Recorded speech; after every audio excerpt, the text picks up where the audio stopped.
Bismillahirrahmanirrahim. Alhamdulillahi rabbil alamin wassalatu wassalamu ala nabiyyina Muhammad wa ala alihi wa sahbihi ajma'in.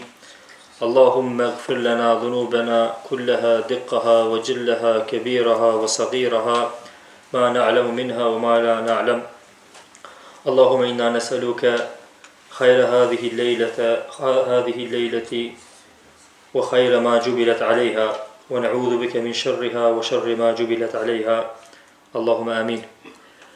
Falënderojmë Allahun Azza wa Jall, përshëndetje qofshin pejgamberin sallallahu alaihi wasallam, familjen dhe shokët e pejgamberit sallallahu alaihi wasallam dhe gjithë muslimanët që ecin pas rrugës së tij sa janë gjallë në këtë botë. Elusim Allahun Azza wa Jall që këtë mejlis të dhikrit ta bëjmë mejlis përmes cilit ngritemi lart tek Ai, përmes cilit e pastrojmë veten tonë, e pastrojmë zemrën tonë, e pastrojmë mendjen tonë dhe përmes cilit dëshmojmë për neve me lajket para Allahut Azza wa Jall dhe përmes cilit shpresojmë shpërblimin dhe faljen prej anës Allahut Azza wa Jall. Po ashtu lutem Allahun Azza wa Jall që këtë natë ta bëjë të begatshme për neve, na ruaj, si dhe të na ruaj nga të këqijat që gjenden në të, siç është transmetuar në hadithin e pejgamberit sallallahu alaihi wasallam. Aty ku e kemi lënë dhe po e vazhdojmë, sonte inshallah do të flasim për dhikrin sa po të zgjohemi nga xhumi. Kjo është dhikri i parë që kemi filluar me këtë libër, Mbrojtja e muslimanit, e që është esenca e fillimit të ditës. Për këtë arsye edhe autori e ka sjellur këtë dhikr në këtë vend për shkak se është fillimi i jetës të çdo personi prej mëngjesit, në mënyrë normale. Para se me fillu me dua, desha që ta përmendi një çështje që ka të bëj më shumë me aspektin e fikhut, por që është e rëndësishme në këtë kapitull, në këtë aspekt, ndoshta do ta përmendim edhe gjatë ligjëratave, edhe gjatë sharrimeve të duave tjera. Ajo është se kur kemi për një adhurim të caktuar një formë të dhikrit, ose një formë të përmendjes së Allahut Azza wa Jall, ose një formë të adhurimit. Kurse për të njëjtin adhurim vijnë disa hadithe tjera, disa transmetime tjera që tregojnë se ky adhurim ka edhe forma tjera. Sikur që shihemi te kapitulli i dhikrit, ku në këtë kapitull autori ka përmendur 4 forma të duave që thuhen kur zgjohet njeri nga xhumi. Andaj, si musliman, çka duhet të veprojmë kur kemi kësi hadithe që janë të ndryshme për një temë të njëjtë. Dietarët kanë thënë se kur për një temë caktuar, për një ibadet caktuar, vijnë më shumë se një formë prej formave pejgamberit sallallahu alaihi wasallam, atëherë muslimani qasja e tij ndaj kësaj duhet të jetë në 2 aspekte. Ose përfitimi i muslimanit në këtë çështje duhet të jetë në përmes 2 rrugëve. Rruga e parë, nëse hadithin fjalë është i njëjtit burim, me të njëjtit transmetues. Nëse hadithin e fjalë vjen prej të njëjtit burim, prej të njëjtit transmetues, por ka ndryshime në shprehje. Për shembull, një transmetues e tregon një shprehje shtesë, një transmetues e tregon një shprehje mangut, sikur qysh e përmendëm më herët fjalën wa huwal aliyul azim. Disa transmetime është e përmendur wa huwal aliyul azim, disa transmetime nuk është e përmendur wa huwal aliyul azim. Nëse të 2 transmetimet janë sakta, atëherë lejohet në këtë rast mi bë bashk të 2 këto forma dhe me thonë me një dua. Domethënë, këtë rast nuk është gabim me thonë dikush që unë po e marr hadithin prej Bukharit, i cili e përmend ose prej filon autorit që nuk e përmend filon duan, po përjashtoj këtë duan sepse u përmend te filon autori tjetër. Kjo është aspekti i parë. Aspekti i dytë, nëse hadithin fjalë ose forma e këtij adhurimi në fjalë ka rrugë të ndryshme të transmetimit, nuk është prej një rrugës, nuk është prej një vendet. Andaj në këtë rast i thonë dietarët kjo është vepër që veprohet më shumë se një formë, ndarës dhe jo së bashku. Kjo vepër veprohet më shumë se një formë, por ndarës, jo së bashku. Andaj, në këtë rast, kur themi ne te hadithet, për shembull, elhamdulillahi alladhi ahyana ba'da ma amatana wa ilayhi an-nushur. Kjo është një formë. Ka hadith special për këtë. Ka hadithi tjetër që e lexuam përpara la ilaha illallah wahdahu la sharika lahu lahul mulku wal hamdu wa huwa ala kulli shay'in qadir e tutje. Ka hadithi tjetër elhamdulillahi alladhi afani fi jasadi wa radda alayya ruhi wa adhana li bi dhikri. Edhe kjo ka me transmetim special, transmetim në veti. Andaj në kësi raste i thojnë është lloj-llojshmëri e adhurimeve. Do me thonën, muslimani ka drejt me zgjedh mesin e këtyre formave duas me marrë një. Me marrë një për këtyre formave duas, sepse pejgamberi sa e ka bo një herë, e ka transmetuar një për shokëve të tij. E ka bo këtë formën tjetër një herë, e ka transmetuar një për shokëve të tij. E ka bo këtë formën tjetër një herë, e ka transmetuar një për shokëve të tij, edhe u përmbledh, u tregu se që kjo formë bëhet më shumë se një rrugë, më shumë se një opcion. Sikur që janë për shembull duat e hyrjes namaz. E para subhanak Allahumma bihamdik. E tjetra është wajjahtu wajhiya lillahi fatir as-samawati wal ard. E dua tjera ndryshme. Apo dua tjera që përmendën edhe tregohen hadithet pejgamberit sa në forma ndryshme. Andaj në këtë rast është sunet, është traditë e pejgamberit sallam që ne t'i veprojmë gjitha këto dhe mos t'i lajmë anash njërin prej këtyre. Të mundohemi që t'i veprojmë. Madje dietarët thonë që arsyeja pse ka ardhur me një ibadet caktuar, një formë e dhikrit, një mënyrë e dhikrit në forma ndryshme, ka ardhur për arsye edhe për një qëllim madhor. E ai qëllim është që mos me t'u bë ty zakon çaj dhikr që e bën. Për shembull, mos me të mësu ty dora me thonë vesh 33 herë subhanallahu dhe më kon ku me ditë ku me pas mend ti e din kur i ban 33. Pse se e ke mësu vetën. Atëherë pejgamberi sa ka treguar që ban kanë herë më thonë edhe 10 herë. Atëherë pejgamberi sa ka treguar në hadithe të tjera që ban më thonë edhe 25 herë. Për shka? Për me sjellën këtë freski në adhurime. Për me sjell këtë shpirt të ri edhe përkushtim të ri në adhurime, në ibadete, në dua.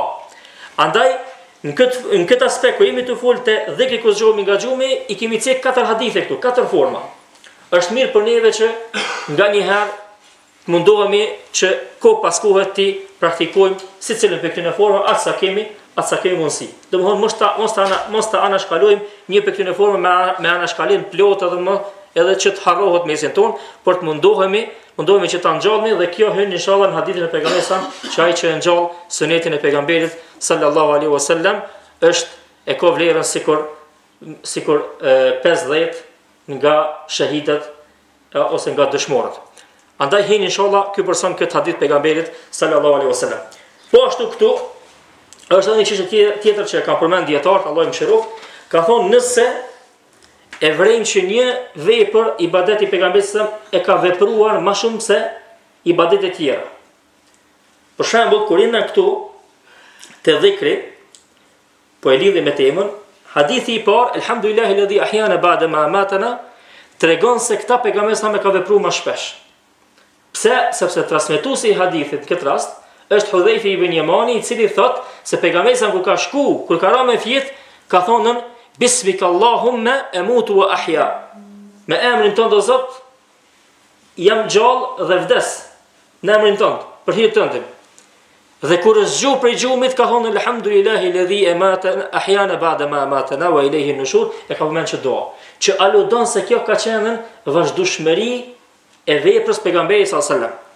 E këto hadithe të tjera që kanë ardhur, edhe këto bëhen, mirë po në bazë që të transmetimeve që ka ardhur që kjo është një prej formave më shpeshti që ka vepruar pejgamberi sa. Andaj, sunet është të veprohet çaja që vepruar më shpesh veprohet më shpesh, atë sa kena mundësi.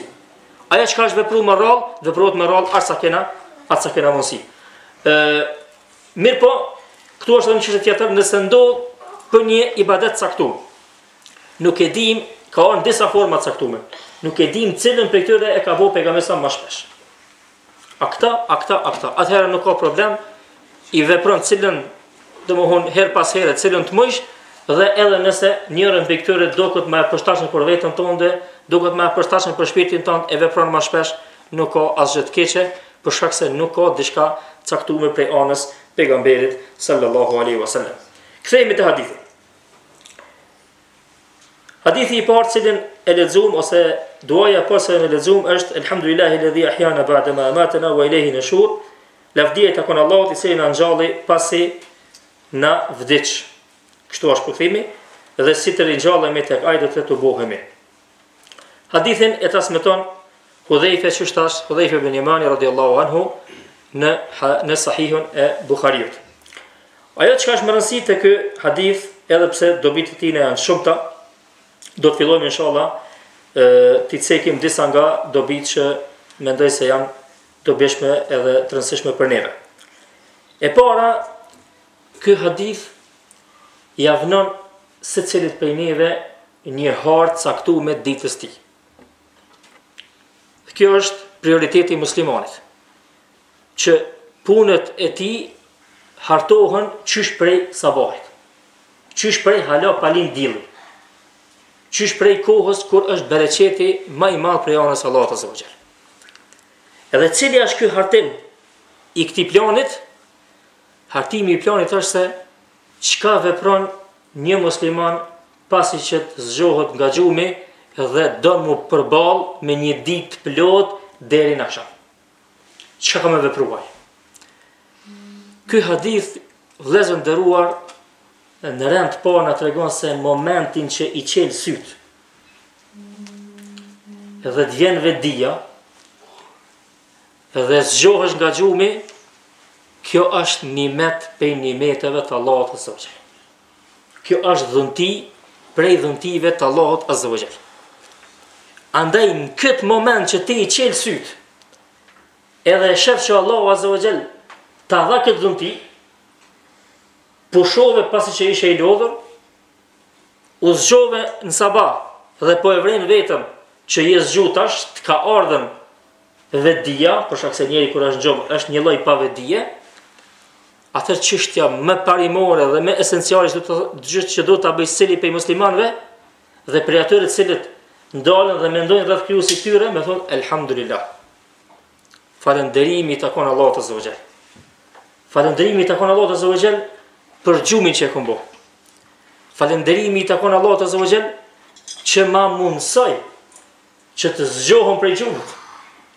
Falënderimi i takon Allahut azza wa jall për të mirat që po i shoh, për të mirat që po du mi a fillu ditës me to. Andaj, qysh e meriton Allahu azza wa jall falënderimin absolut, veç si krijues, në vetë qenjen e tij, në vetë atributet e tij, në vetë veprimet e tij që i ka bërë për robërit dhe krijimin e tij, ashtu Allahu azza wa jall e meriton falënderimin absolut në të mirat që ja ka dhuruar robërve.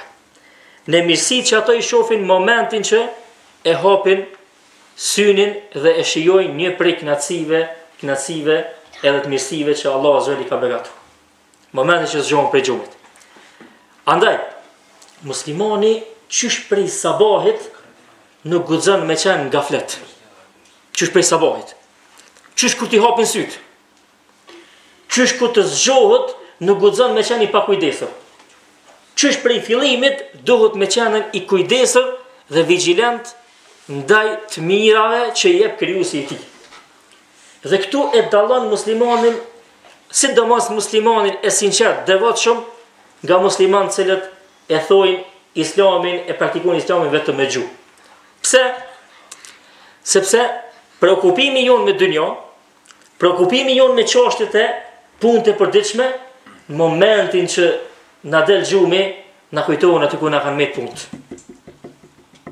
Momentin që na del gjumi neve, na kujtohen aty ku na kanë met punët. Bele mi pas punë pak si të koklavitme, mi pas punë pak si të blokume, si me pas ndonjë problem, momentin që del gjumi, ty të kujtohet ai problemi. Ja. Nuk është kjo që i përket një muslimanit sinqert. Momenti që i del gjumi, thonë elhamdulillah prej Allahut azza wa jall që ma mundsoj që unë mos zgjuh. Do të flasim inshallah pak më vonë për esencën e këtij falënderimi ndaj Allahut. Pse bashkë këtë rast? Përveç kësaj, njerëzit në botën e përditshme, nëse kapën për diçka shumë,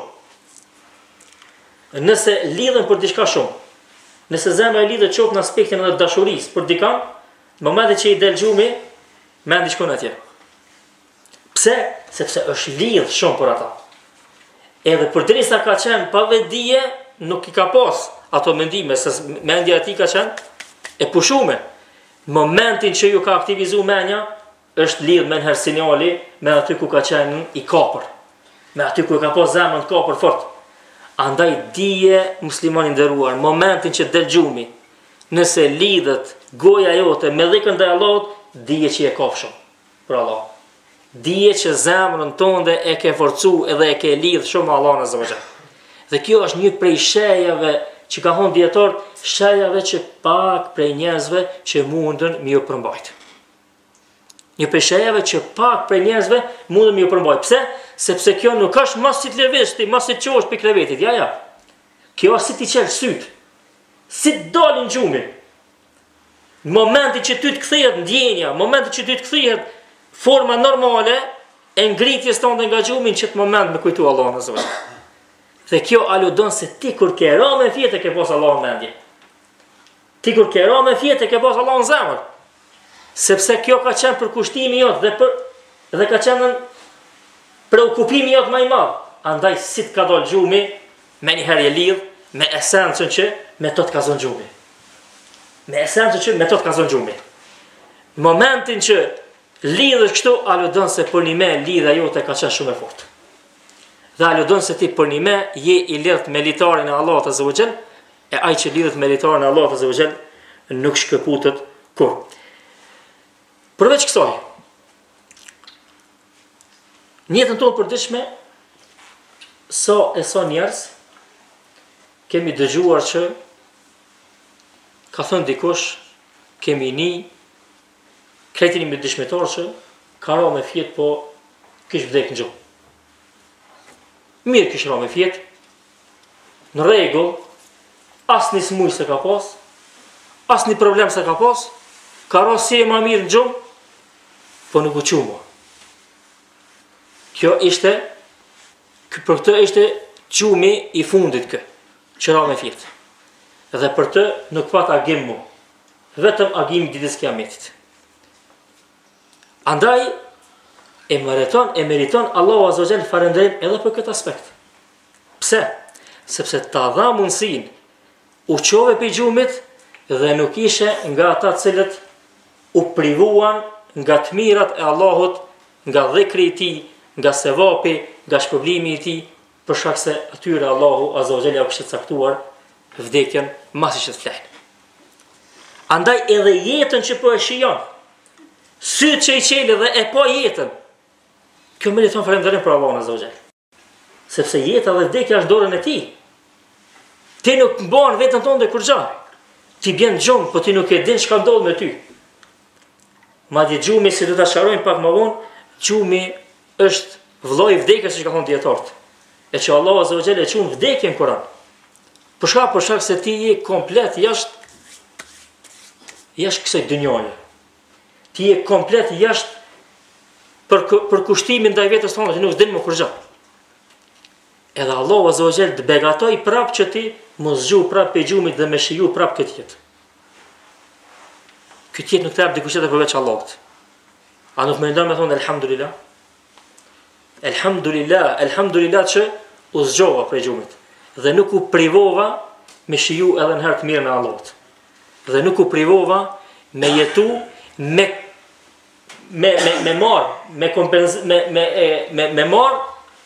me shfrytzu jetën që Allahu azza wa jall më ka dhënë.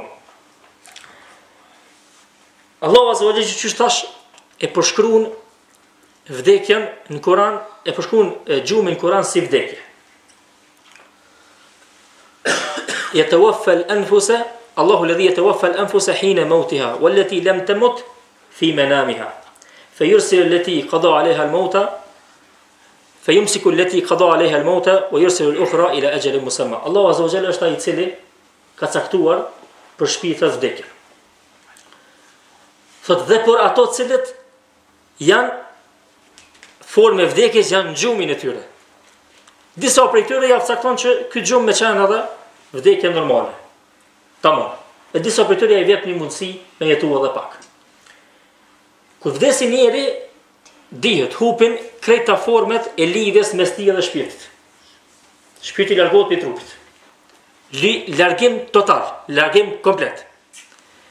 Kurse kur bin me fjet njeri thon dietar shpirti largohet prej trupit, mi po nuk largohet me largim komplet.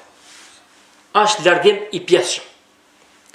Për këtë arsye njeri e hub vetdijen, edhe e hub logjikën. Kur s'mund me thonë që kum fjet edhe kum bo plane për dynjë, kum planifiku punën e kur s'mund me thonë. Pse? Sepse i hub vetdia. Edhe i hub logjika. Andaj vdekja është ndarja yte komplete me trupin, ndarja shpirtit tonë me trupin. Kurse gjumi është po ashtu ndarje e shpirtit me trupin, por është ndarje më e vogël. Andaj edhe Allahu Azza wa Jall e ka bërë këtë krahasim mes gjumit edhe vdekjes. Sepse në sens të dyja njerin e paralizojnë nga jeta normale. Të dyja njerin e paralizojnë. Njeri kur flen nuk ka mundësi me kry punët e veta. Dhe është i paralizuar karshi urdhave që Allahu Azza wa Jall ja ka dhënë atij. Andaj në këtë hadith e nderuar musliman, pejgamberi sallam çka thot në fund? Thot wa ilayhi an-nushur, dhe tek ai do të kthehemi. Masi qosh pe gjumit, thu dhe tek ai do të kthehemi. Pse thu dhe tek ai do të kthehemi? Pse e ka përmend këtë formë pejgamberi sallallahu alaihi wasallam? E ka përmend këtë formë për me tregu se sikur kur je në gjum, që trupi yt është i ndar po me një formë prej shpirtit. Edhe të kthehet shpirti e ty del gjumi. Të kthehet shpirti e ty del gjumi edhe fillon me shiju jetë. Qështu trupi yt, shpirti yt largohet prej trupit kur vdes komplet, edhe nuk ngjallet trupi, nuk lëviz trupi, vetëm kur të kthehet shpirti ditën kur dish para Allahut. Vetëm çat moment. Deri atëherë trupi jot nuk ka kur një farë vlere. Sikur që shkakun, sikur që nuk ka kur një farë ndikimi kur jeton fjet. Përveç ndikimi normal që lëvizjet e trupit që i ka ato funksionet e veta. Por ndryshe në jetën normale ti s'ki kur një farë ndikimi. Nëse jeton fjet s'ki kur një farë ndikimi. Çështu është edhe gjendja e shpirtit me trupin kur të largohet në mënyrë të përhershme derisa të takohet ditën e Kiametit. Kur takohet ditën e Kiametit me Allahun Azza wa Jall, shpirti i ngjit të trupit dhe trupi fillon me gjallëru. Fillon me hec. Dhe fillon me shiju ose dënimin ose shpërblimin e Allahut Azza wa Jall. Andaj në këtë hadith pejgamberi sallallahu alajhi wasallam e ka bë bashk ndarjen e shpirtit në gjumë me bashkimin e tij ku do dalmi para Allahut Azza wa Jall, bashkimin e tij me trupin ku do dalmi para Allahut Azza wa Jall, që me ja përkujtu secilit prej neve se një ditë sikur çështu ka larguar pe shef trupi, çështu largu shpirti pe trupit kur fjete. Apo të ndjenjë diçka, a di diçka u bë rreth teje, a di diçka çka ndodhi atë natë, a di kur gjas ditë hiç. Çështu frek ka me të largue me largim total, me largim komplet derisa të takohesh para Allahut Azza wa Jall ditën e Kiametit. Andaj është një përkujtim çysh prej sabahit se muslimani do ta di se një ditë do të del para Allahut. Dhe kjo e mban muslimanin sinqert, si me Allahun ashtu edhe me robët e tij. Sepse e din se një ditë do të del para Allahut. Dhe këta Allahu ja përkujton në momentin që i qel syt. Mos shko lart. Mos u hament. Mos devijo krejt. Se që ky gjumë ty të përkujtoj se ti nuk je kërkushe. Ti më kon kaq i fort. më kon kaq trim, më kon kaq shumë që përmban veten tonë dhe nuk tani për kërkanti, s'kishe fjet hiç. S'kishe pas nevojë për gjumë hiç. S'kishe pas nevojë me hub ndjenjat e tua hiç. S'kishe pas nevojë me hub logjikën tonë hiç. Po ti e bo si vdekur. Bile dhe njerëzit e thojnë një jetë praktike ku fjet për sikoni dekt. Po një mes i dekt. Se çashtu e boti. Kur një far opcioni për veten tonë dhe s'ki. As ndihmën, as domin, përderisa je çashtu në gjumë. Andaj dije se këtë këshill Allahu azza po ta jep që qysh prej sabahit me ditë veten tonë dhe kush je. Me njoft veten tonë dhe tamam kush je. Që një gjumë i vogël ty krejt ti hub opsionet e jetës. Një gjumë i vogël, pa cilin s'monësh me jetu. Që kjo është edhe ma çuditshme. Pa cilin trupi jot dërzohet. Ti më mundu një herë dërzohet edhe sa shqare pa e bo që gjumë. Dini që ky gjumë që ti ka marrë çto ndjenja, ka me orë një kusht të Allahu shumë shpejt, vdekja me ti marrë krejt të ndjenja ty. Edhe Allahu azza wa jalla pejgamberi sa ja kujton muslimanëve shumë vende vdekjen, në mënyrë që t'ja jep jetën. Vdekja kujtohet për me dhënë jetë, për me dhënë jetë sa jenë këtë dynjë, për me ditën realitetin e dynjos, për me ditën të mirat e Allahut azza wa jalla dhe mu kënaq me ato. Kurse vdekja të dikush tjetër është pesimizëm. Vdekja të dikush tjetër është me lënë çdo sa në këtë dynjë, edhe mu izolu. Për këtë arsye njerëz që janë larg Allahut azza wa jalla e kanë probleme për me vdekjen. Pse? Sepse mendojnë që sa më shumë që të rrinë këtë dynjë, çaq më mirë është për ta. Jo, qëllimi i muslimanit është që momentin që ka mundësi të largohet prej zjarrit të xhenemit, edhe nëse vjen vdekja në atë moment, ai është shpëtimtar. Edhe nëse i ka shumë herët. Qëllimi është mu largu prej zjarrit të xhenemit. Andaj shumë prej njerëzve edhe në botën tonë moderne, ndoshta edhe kritikojnë dikam për xhallarëve që ju veç pani njerëz pesimista, përkundrazi. Vdekja nuk është për pesimizëm, vdekja është për optimizëm maksimal në punët e tua. Që në momentin që zgjohesh prej gjumit, ti mbushesh me optimizëm se ndoshta vdekja vjen mas 1 minute, ndoshta mas 1 ore, ndoshta mas 2 ore, çysh pe gjon ty? Çfarë gjendje po gjon ty? Ku je ti i përgatitur? A sa ky optimizëm? Mirë, po kjo është vetëm për ata që dojnë të taku me Allahun azza wa jall. Sepse ato kanë qef që mu taku me Allahun në formën më të mirë. Kurse ata cilët friksohen dhe s'dojnë mu taku me Allahun azza wa jall, normalisht që urrejnë edhe vdekjen, sepse e dinë që pas vdekjes nuk ka kthim më, të dalin para Allahut azza wa jall. Andaj është interesant çysh pejgamberi sallallahu alajhi wasallam e ka bërë bashkimin mes gjumit dhe një ditë kur do dalmi para Allahut azza wa jall. Thot i djetar tjetër, Allah më shëroft.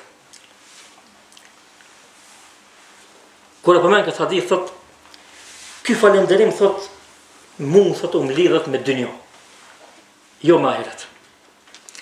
Kjo shprehja dhe tek ai do të ktheheni, thot, nuk është për qëllim që do të ktheheni ditën e Kiametit. Po është për qëllim që Allahu i takon falënderimi që na ngjalli dhe që na dha mundësi që të gjallërojmë tokë. Një pediator ka pasur e Tibi, rahimullahu taala. Pse e thot kët?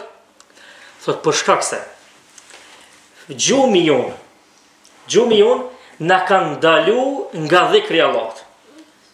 Na kanë ndalu nga adhurimi ndaj tij. Na kanë ndalu nga veprat e mira. Edhe ku të zgjohet njëri pe gjumit, sikur që pe falënderon Allahut që elhamdulillah që tash më dha mundsinë prapë që të lidhna me dhikr, të lidhna me adhurim, të lidhna me vepra të mira. Domethënë, po ma jep mundsinë te falenderoj se po ma jep mundsinë që hala me mush konton time me punë të mira. Dhe kjo është një kuptim i lartë i hadithit. Kjo është një kuptim i lartë i një muslimani që është shumë larg. Normalisht e ka thonë një prej dietarëve të njohur të hadithit. Për shkak se kështu është edhe preokupimi i muslimanit. Qysh kanë vepru çdo herë gjeneratat e hershme të muslimanëve. I kanë një sekondat e tyre më shumë që i njihemi na orët sot. I kanë një sekondat e tyre më shumë që i njihemi na orët. I kanë kshyrë sekondat e tyre, i kanë kshyrë ditët e tyre që ditë çka kumbo diçka më shumë se dje. Që të kohë sa kumbo diçka më shumë se dje. Edhe e kanë llogarit vetën kësi punë të mira në këtë llogaritje sikur nai tregtar koprac. Që nuk ka desh me lon absolutikisht me shku diçka mangut në këtë ditë nga dita e kalume. Vazhdimisht ju mundu me shku te para. Andaj, nëse e këshyrë dhe njëtën e përditshme, a nuk e meriton Allah azza xal falënderim që ta ka mundësue me falënderu ato? E meriton. A nuk e meriton Allah azza xal falënderim që ta ka mundësue miran sejdë ati? E meriton. Do shta ka njëri që koshe me rasejde, po s'mod me rasejde. Do shta ka njëri që s'do me rasejde, ajo është tërtim. Ka njëri që koshe me rasejde, s'mod me rasejde. Ka njëri që koshe me bodhekra Allah në zëgjet, nashi s'mod me bodhekra Allah. Ka njëri në forma ndryshme, po dhe ti ishe në gjumë dhe s'mujt e mi bo gjitha këto adhurime. Ty gjumit ndaloj për sevapave të shumta. Ty gjumit ndaloj për veprave të maja. Andaj si o zgjove thoi, alhamdulillah që tash më dha mundësia me vepru punë të mira. Që tash më dha mundësia me mush kontën me punë të mira. Është edhe një kuptim tjetër, thot Ibn Qayyim rahimahullahu taala.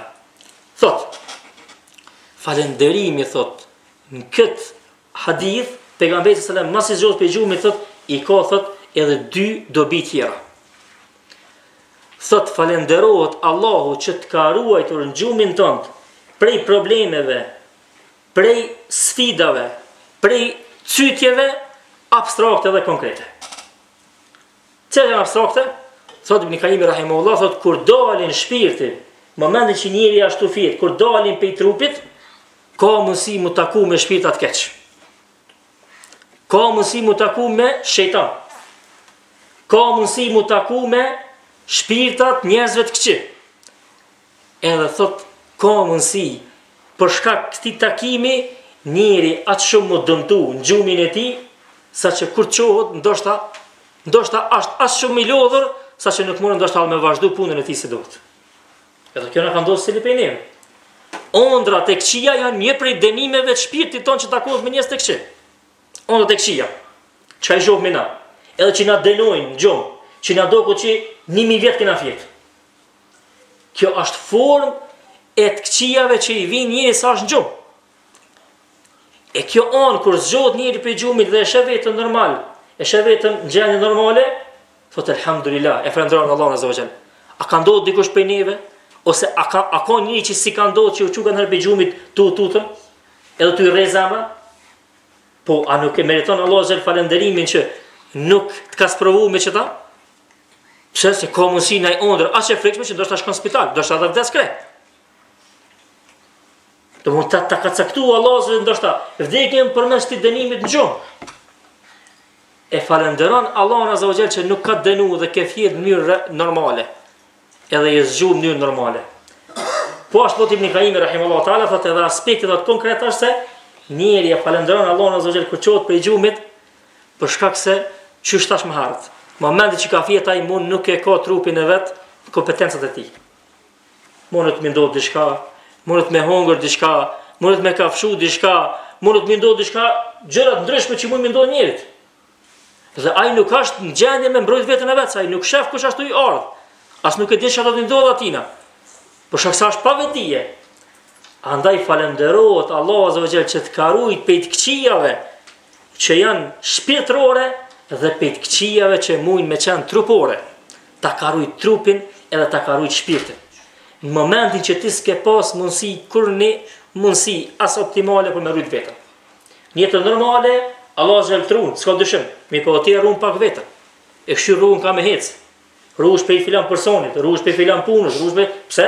Sepse e din gjatë rrezikshme, po ku të bësh me fjet? Kush trun? Ku e din ti çka mundet me ndodh me tar ty në gjumë?